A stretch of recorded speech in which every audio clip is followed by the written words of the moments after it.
everybody, and welcome. This is Good to Know. I'm your host, Lindsay Boach, and we want to put a smile on your face, and I think we can do it. We've got a dancing crossing guard. I enjoy myself while I'm out here. A quilt big enough for a car. I am never afraid of a big project. And a reunion 3 years in the making. I could hardly speak to her because she was screaming in excitement so loud. These men and women love to make people smile, and you'll be smiling too. This is Good to Know. I want things to be happy and light and joyful. That was like one of the best nights of my life, was seeing that with everyone. How do you feel seeing that? It's hard to put into words. Overwhelmed. Just being able to see the kids' faces light up, it was the best feeling. Just knowing that we were there for her, I think she felt supported and loved through our messaging. In your mind, is this really instruction on what it means to be human? I think that's a very good way to put it. That's why we do it. The hugs, the tears, the smiles. Because I was taught that you do things for others, and I have tried to do that all of my life. Just love doing what you're doing. That's the most important thing. If you don't love doing what you're doing, it won't succeed, because I love doing what I do. Thank you. That was like my biggest dream, because I've never had that until now. Follow your dreams and never give up.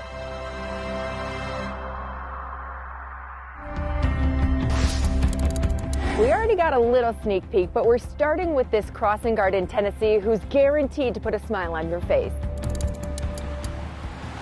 It is 8:01, so 4 more minutes. In the early hours of the morning, most people are dreading their drive into work. It's a really good start to the day to have somebody in a happy mood, because I'm not a morning person. And you just want everybody to be safe. But for Megan Lester, here are my gloves, my jacket, my pants, my boots. It can't come soon enough. Having fun at your job, enjoying what you do. Because when the lights come on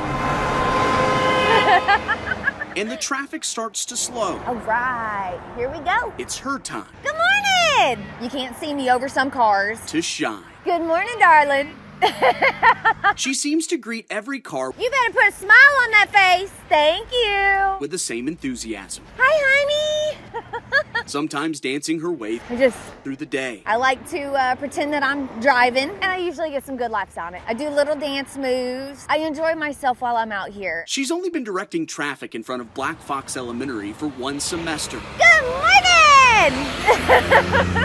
It's always the same people, same cars. Good morning, darling. But Megan has already amassed adoring fans. It's really good. It's a really good start to the day to have somebody in a happy mood. Good morning, sunshine. Amazed at her kindness. She's efficient, she's friendly, she's always smiling, and I love that. Or in awe of her moves. Waving her arms around, like doing this number, like signing the kids into school. I mean, she's doing everything, getting them excited. But don't confuse her care as carelessness. The reason I do that is to make sure that these drivers are aware that I'm here. They're aware that this is a school area. When school's in session, they're only supposed to be going 15 miles an hour. But you can see what happens when she's not out here. Slow down.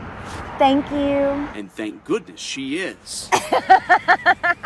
Because drivers may still dread. Good morning, darling. Oh yeah, she's got a lot of spunk. Their eventual destination. Come on out. But they can't help but love the journey. I absolutely adore my job. As long as you leave my area with a smile, a giggle, even a little smirk, I'm okay. I'm happy with it.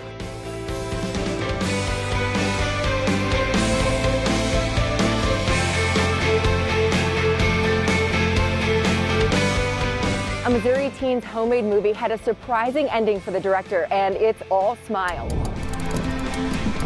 Let me ask you one question. Why'd you shoot him in the leg? Why didn't you just kill him? I missed.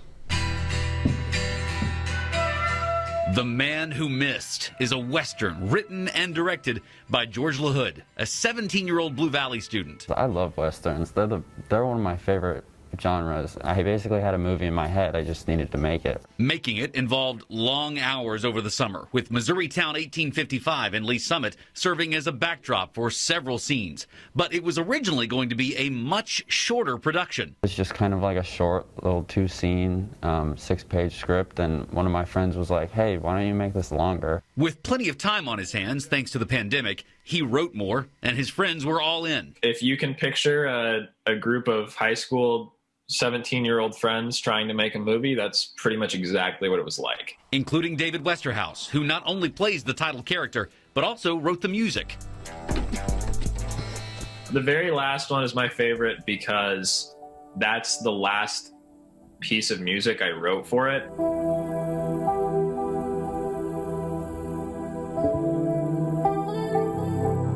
And I think it's the best one because that's when I actually kind of figured out what I was doing. Now, we met with George at a movie theater for 2 reasons. The first is obvious. He made a movie. The second is awesome because his friends and fellow castmates surprised him with a screening of his movie right here. And I turned around and all of 10 people I knew were standing there, and I was like, what the heck is happening? And they just started walking towards the theater. For a presentation that gave George and the cast a whole new view of this formerly little film. When you're just walking across the screen holding a gun and trying to look cool, it's not quite as bad to watch, but it was still kind of a big screen.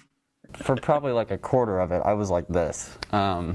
Just because, it's hard to show things to people. That was one of the best nights of my life was seeing that with everyone. 2020 was a rough year for movies and movie theaters, but this young filmmaker believes he and his industry have a future. The wanting for content and for stories is just at an all-time high. If anything, I'm really excited because there's just more demand for it.